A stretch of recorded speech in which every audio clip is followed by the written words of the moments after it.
ሰላም ጤና ይስጥልኝ ውድ የቻናላችን ቤተሰቦች እንዴት ናችሁ? በያላችሁበት የዓለም ዳርቻ ሰላማችሁ ይብዛልኝ።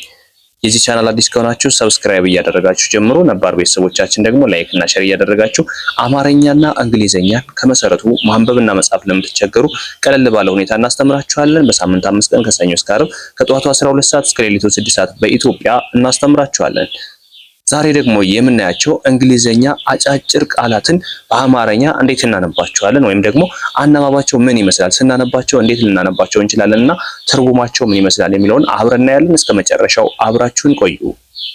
እዚህ ጋር እንደምታዩት GLOW UP ይላል አይደለ? ግሎ አፕ ያው እዚህ ጋር ግሎ አፕ ብለን እናነባዋለን። ግሎ አፕ ምን ማለት ነው? ግሎ አፕ ማለት መለወጥ ማለት ነው። ግሎ አፕ ማለት ምን ማለት ነው? መለወጥ ማለት ነው። ግሎ አፕ ካልነ ይሄኛው ደግሞ ቫይብ VIBE ምን ብለን ነው የምናነበው? ቫይብ ካልነ ምን ማለታችን ነው? ስሜት ማለት ነው። ቫይብ ካልነ ስሜት ማለታችን ነው። ስሜት። ይሄ ደግሞ CH ካልነ ስለ ቸ ነው የምናወራው መቼም። ከዛ ILL ምን ይላል? ቺል ብለን ነው የምናነበው። እዚህ ጋር በአማርኛው ቺል ብለን እናነበዋለን። CHILL ከሆነ ቺል ብለን እናነበዋለን። ዘና ማለት ወይም ደግሞ መዝናናት፣ ራስን ማፍታታት እንደማለት ነው። ራስን ማፍታታት እንደማለት ነው። SLAY ይላል አይደለ? SLAY ምንድን ነው የሚለው? ስሌይ እንለዋለን። ስሌይ ማለት ደግሞ ምን ማለት ነው? ብቃት ማለት ነው። ስሌይ ካለ ብቃት ማለታችን ነው። ብቃት። ይሄ ደግሞ LELEGANT ኤሌጋንት ያው ኤሌጋንት እንላለን ስናነቡ። ምን ብለን ነው የምናነበው? ኤሌጋንት ምን ማለት ነው? ግርማ ሞገስ ማለት ነው። ግርማ ሞገስ ማለት ነው። ኤሌጋንት ካልነ ግርማ ሞገስ ማለታችን ነው። ግርማ ሞገስ።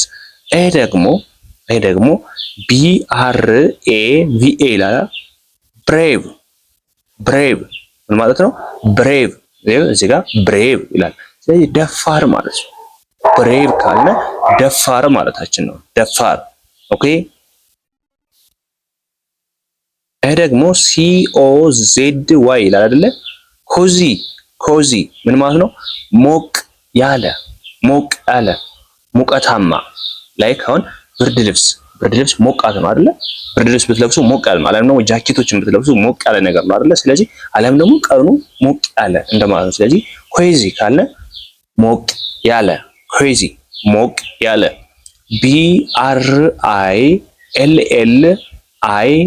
BRILLIANT ምንድነው የሚለው? ብሪሊያንት ምን ይላል? ብሪሊያንት ማለት ድንቅ፣ ብልህ እንደማለት ነው። ብሪሊያንት ከተባላችሁ ድንቅ ወይም ብልህ እንደማለት ነው። ብሪሊያንት። ሌላው እዚህ ጋር የምናየው ደግሞ GOALS ጎልስ ምን ማለት ነው? ምኞት፣ እቅድ እንደማለት ነው። ጎልስ ካለ ምኞት ወይም እቅድ እንደማለት ነው። ጎልስ። ኦኬ። ይሄ ደግሞ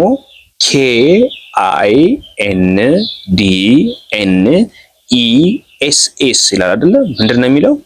ካይንድነስ ደግነት። እዚች ጋር ኘ ሳይሆን ነ ነው የምትሉት። እሺ፣ ደግነት ነው። ካይንድነስ ማለት ደግነት፣ ሩህሩህ ማለትን ለመግለጽ ነው። ደግነቱን ወይም ሩህሩህነቱን ለመግለጽ ካይንድነስ እንላለን። ካይንድነስ። ይሄኛው ደግሞ SMART ስማርት፣ ጎበዝ፣ አስተዋይ፣ ፈጣን። ስለዚህ ስማርት ነው ካለ ጎበዝ ነው ማለታችን ነው። ስማርት ነው ካለ አንድ ሰው ይሄ እኮ ስማርት ነው የሚላቸው ጎበዝ ነህ እያለ ነው። SWEET ነው እዚህ ጋር ጣፋጭ ማለት ነው። ስዊት ማለት ነው ጣፋጭ ማለት ነው። ስለዚህ እንደነዚህ አይነት አጫጭር ቃላቶችን ከመጀመሪያው ጀምረን ከነ ትርጉማቸው እናስተምራችኋለን። ባላችሁበት ሆናችሁ በኦንላይን በሳምንት 5 ቀን ትምህርቱን መከታተል የምትፈልጉ ካላችሁ ከላይ በማስቀምጥላችሁ ስልክ አሊያም ዲስክሪፕሽን ላይ ታገኛላችሁ። በኢሞ፣ በዋትስአፕ፣ በቴሌግራም ማንበብና መጻፍ እንድትችሉ እናደርጋለን። ከጠዋቱ 12 ሰዓት እስከ ሌሊቱ 6 ሰዓት በኢትዮጵያ ነው የምናስተምራችሁ። እንደነዚህ አይነት አጫጭር ቃላቶችን በመጀመር ሌሎችንም እንግሊዘኛን ከመጀመሪያው ጀምረን እያንዳንዱን ከፊደላት ጀምሮ እስከ የትኛውም ደረጃ ማንበብና መጻፍ እንድትችሉ እናደርጋለን። አንድን እንግሊዘኛ ቃል ስናነብ አንደኛ ቫውል ሌተሩን መውሰድ፣ ሁለተኛ ደግሞ አናባቢ ድምጾች ማለት ኮንሶናንቶቹን እንዴት ነው የምናነባቸው? ከቫውል ሌተሮች ጋር ሲመጡ የሚሰጡት ድምጽ ወደ የትኛው ያመራል? መጀመሪያ ላይ አይታችሁ ከሆነ ከዚህ በፊት የተለቀቁ ቪዲዮዎች አሉ።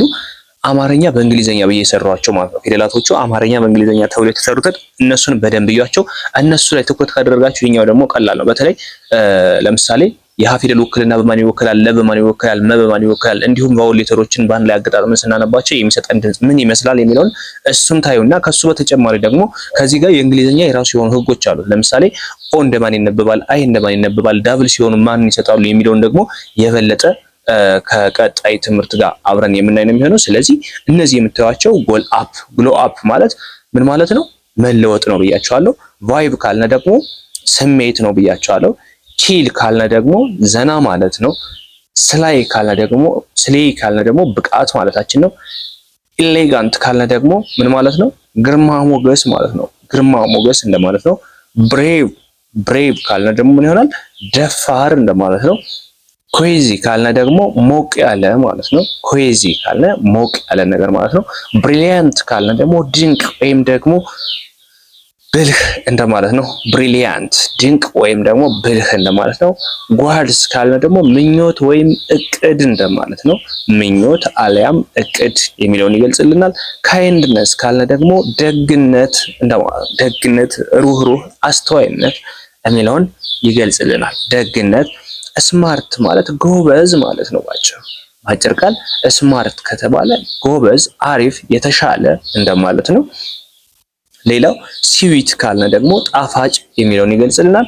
እነዚህንና ሌሎችን መሰል ቃላትንና እንዲሁም ደግሞ ከፍ ስንል አረፍተ ነገርን ሌሎችንም አብረን የምናይ ይሆናል ማለት ነው። እናንተ ባላችሁበት ሆናችሁ መማር የምትፈልጉ ከሆነ በሳምንት 5 ቀን ከሰኞ እስከ ዓርብ ባላችሁበት ሆናችሁ ማንበብ እና መጻፍ ትችላላችሁ። አለማንበብ አለመጻፍ ቴክኖሎጂው በረቀቀበት ዘመን እናንተ ወደኋላ እየተጎተታችሁ ቴክኖሎጂው ደግሞ አልፏችሁ እየሄደ ስለሆነ ባላችሁበት ሆናችሁ ትምህርታችሁን መከታተል ግዴታ ነው። አለማንበብ አለመጻፍ ወንጀል ነው። አሁን ባለንበት ደረጃ ወንጀል ከሚባለውም በላይ ነው። ስለዚህ እናንተ ባላችሁበት ሆናችሁ መማርና ማንበብ መጻፍ ትችላላችሁ።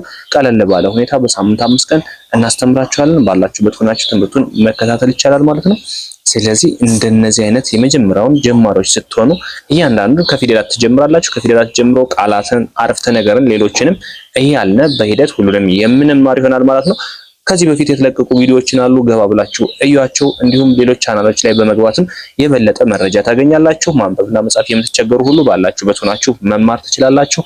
አብራችሁ ስለነበራችሁ ከልብ አመሰግናለሁ። በሌላ ክላስ ከምንገናኝ መልካም ጊዜ